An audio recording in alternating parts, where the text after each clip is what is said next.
जो पाए नमस्ते, तपाईहरुलाई आजको यस भिडियोमा स्वागत छ। नेपिस करेन्सी हेरिराख्नु भएको दर्शकहरुलाई चाहिँ आज म यस भिडियोमा चाहिँ 2 रुपैयाँको नोटको बारेमा केही जानकारी दिने प्रयास गर्दछु।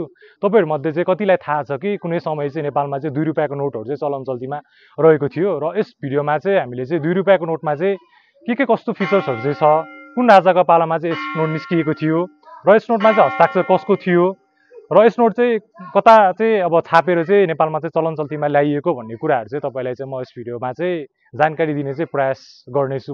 सो यस 2 रुपैयाँको नोट चाहिँ राजा वीरेन्द्रको टाइममा निस्किएको थियो। यस नोट चाहिँ नेपालकै पहिलो 2 रुपैयाँको नोट हो जुन चाहिँ विक्रमसम्म 2038 सालदेखि चलन चल्तीमा आएको थियो। सो यस नोटमा चाहिँ हामीले राजा वीरेन्द्रलाई श्रीपेजको पहिरनमा देख्न सक्छौं र नोटमा भएको वज्रयोगिनी मन्दिर चाहिँ जुन चाहिँ साकुमा अवस्थित छ, तपाईहरुले हाम्रो ब्याकग्राउन्डमा पनि देख्न सक्नुहुनेछ। सो यस नोटको बारेमा कुरा गर्नु पर्दा यस नोटको छपाई भने बेलायतमा छपाई गरिएको थियो। सो यस नोट भने त्यस्तै 3 करोड थानेर छपाई गरिएको थियो र यस नोटमा चाहिँ हामीले प्रिफिक्स क 1 देखि प्रिफिक्स क 30 सम्म देख्न सक्छौं। नोटको वाटरमार्कमा भने श्रीपेजको पानी छाप रहेको छ र नोटको पछाडिपट्टिको भागमा भने राष्ट्र बैंकको लोगोको तस्बिर रहेको छ र राजाहरूको समयको राष्ट्रिय चिन्हको तस्बिर रहेको छ। अरु भने चाहिँ हामीले चितुवाको तस्बिरलाई देख्न सक्छौं। सो यस 2 रुपैयाँको नोट चाहिँ राजा वीरेन्द्रकै टाइममा अब भनौं न विभिन्न गभर्नरहरूले चाहिँ साइन गरेर चाहिँ चलन चल्तीमा आएको थियो।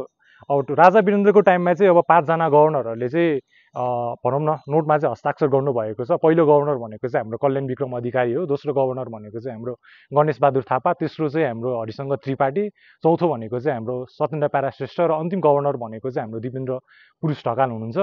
सो राजा वीरेन्द्रको टाइममा चाहिँ 5 जना गभर्नरले चाहिँ हस्ताक्षर गरेर चाहिँ 2 रुपैयाँको नोटहरु चाहिँ चलन चल्तीमा आएको थियो र विक्रमसम्म 2057 सालदेखि भने नेपालमा चाहिँ 2 रुपैयाँको नोट चाहिँ चलन चल्तीमा आए तापनि भनौं न छपाई गर्न चाहिँ छाडियो। किनभने अब छपाई गर्नलाई चाहिँ 2 रुपैयाँ भन्दा पनि फेस भ्यालु भन्दा पनि एकदम बढी चाहिँ लागत लाग्ने भएको हुनाले चाहिँ 2 रुपैयाँको नोट चाहिँ अब छाप्न बन्द गरियो। त्यसका साथसाथै अब भनौं न नेपालमा चाहिँ अब 2 रुपैयाँको नोट चाहिँ चलन चल्तीमा आउन छोड्यो त्यसपछि चाहिँ।